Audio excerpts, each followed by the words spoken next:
Hey Razzle, today I'm talking about Mad Max Fury Road, and I gotta say, this film, I'm not gonna sugarcoat it at all. This film is spectacular. It is so great. The action sequences in this film are so well choreographed, so well designed. It is just absolute cinematic beauty with these action sequences. Now, the movie is not perfect, I will not say that.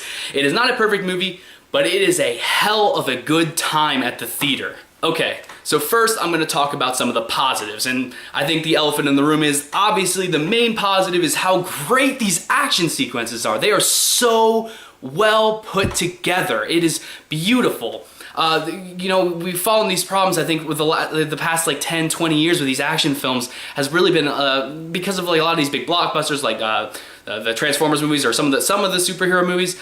I think have fallen victim of really throwing a lot on the screen. So much going on the screen, it's just hard to process and to follow what's going on. But Mad Max Fury Road does an absolutely excellent job of organizing what we're seeing on screen. So it really builds tension in these action sequences, so it's really has you on the edge of your seat as you're watching them. In the movie, there's going to be a lot of scenes when you're that a lot is happening, but it has a lot of focus on smaller things and the smaller bits and pieces as we're watching it. So it's really easy for the audience to really follow and see things that are happening and just really being able to process what they're seeing. That's what makes the tension, I think, in the film really works so well with the action. The action is really, really honest, and I think that's what I really am happiest about this movie with. What I mean by that is it doesn't rely on camera tricks or editing or making a cut on a lot of cuts or like shaky cam or cutting a lot during an action sequence. It really holds the spot on these characters, and it shows how well choreographed and how well organized all of these shots are. They don't depend on cutting away things, and it really makes it more brutal and more honest, and it really helps build the tension when you're watching the film. I could go on and on talking about how amazing the action is in this film. I mean, it's no secret, it's spectacular. But I think what may not be as good a positive as the action, for me, one of the greatest things in the movie is the soundtrack. It is it's so beautiful. It is so well connected to the film. In the action, it really helps build the tension and bring like a pump to each like hit and to each like, and it's just bringing the guitar. There's a guy, you saw him in the trailer. He's on the rig. He's playing the guitar, and hearing that blending into the music, it just helps you really get more immersed into the film. It's really, really well done. All right, let's switch gears a little bit here. Let's talk about characters. No pun intended there, but okay.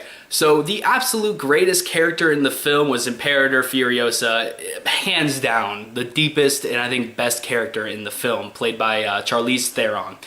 She's an absolute great character, and it's really fun seeing her contrasting with Max, and because they're very different. They're very different in a lot of ways, but it really brings them together in a way that I think really works, and it really makes seeing them working together and seeing how they come together as a team. I think it's really great, and you can see how they both add to the team.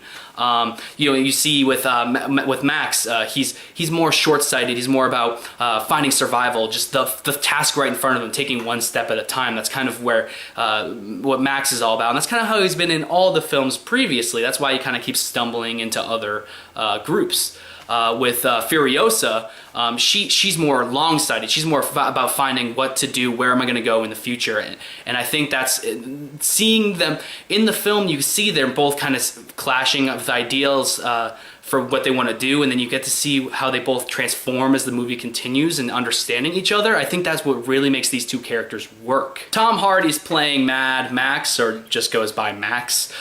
He does a great job. I mean, he does great job mimicking a lot of what Mel Gibson did in the previous films, but also kind of making it his own.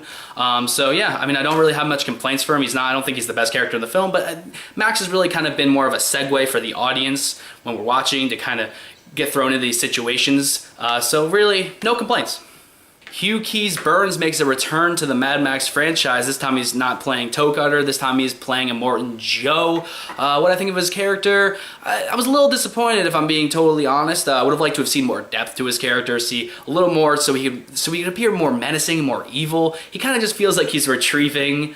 He's just kind of going out to retrieve his breeding slaves, and you kind of see like he's like a dictator, but he's like holding power just to hold power to be like a god to the people. But you kind of see, like, I like to see a lot of the characters you get to see, like, they really worship him, like these warriors, they really worship him. But other than that, you know, he's not really that deep of a character, and I kind of would have liked to have seen more, but, you know, he's fine. Now we're going to talk about one of my biggest disappointments in the film, Nux, played by Nicholas Hoult. Now, I thought the character was really cool. I was really excited about the prospect of his character, getting a look at the warriors and seeing, you know, what... you know, getting his perspective, being just a lone grunt there, and seeing his arc, to see how he gets from one point to the other, how he like, just seeing some character depth in development. Unfortunately, I don't think we really got enough development from his character. It kind of felt like maybe they had it planned, written, or shot. Maybe they cut it out. Because it kind of feels like it, because, you know, you see him at one point and then you see him at another point. It kind of just happens. Like, we don't really get to see much development, how he gets to where he is. You know, I really liked what Nicholas Hoult did with the character. I thought he sounded great. His acting was great, as almost always. But yeah, you know, I just would have liked to have seen more depth with his character, seeing him do more things, go more places with the character. But, you know, they didn't really do it. They kind of just happened. And I think if they had spent more time developing his character and giving us a little more about him, you know, it would have done better. It would have been a better job. It would have made us care more and would have had more feeling for some of the later and mid scenes in the film. Now, quickly going to talk about the narrative. You know, there's not a lot there. It's kind of flat, but, you know, it keeps you guessing enough. It's original enough. It doesn't follow any cliches. It has a lot of key moments in the film that keep you honest and keeps you like watching and intrigued, that you know, so it doesn't feel like you're oversaturated with all the action. So yeah, I'd say the narrative, while not super deep or thought-provoking, it actually was pretty effective in keeping me interested and watching the film, and it had me caring about the characters enough. So yeah, no complaints about that either, really, for the most part. I mean that's kind of one of my bigger negatives, but, you know, I think it was still handled really well, so I can't really complain, because if they added more narrative, more depth, then I think it would have taken away also from some of the action, which was so spectacular. My favorite part of the film, it really made it stand out. So really, I mean, I can't complain much. You know, I think George Miller did a fine enough job with the narrative that it really made it work. All right, so overall, I'm gonna wrap this up. I'm gonna give Mad Max Fury Road a 9 out of 10.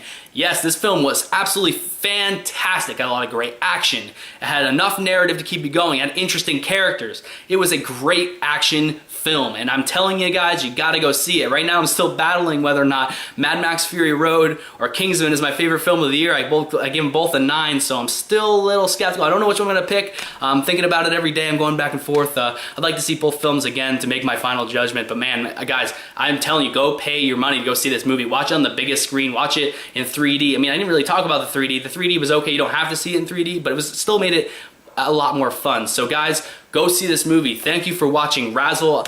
This is Ryan Havens. I just reviewed Mad Max Fury Road. Go see this movie, guys.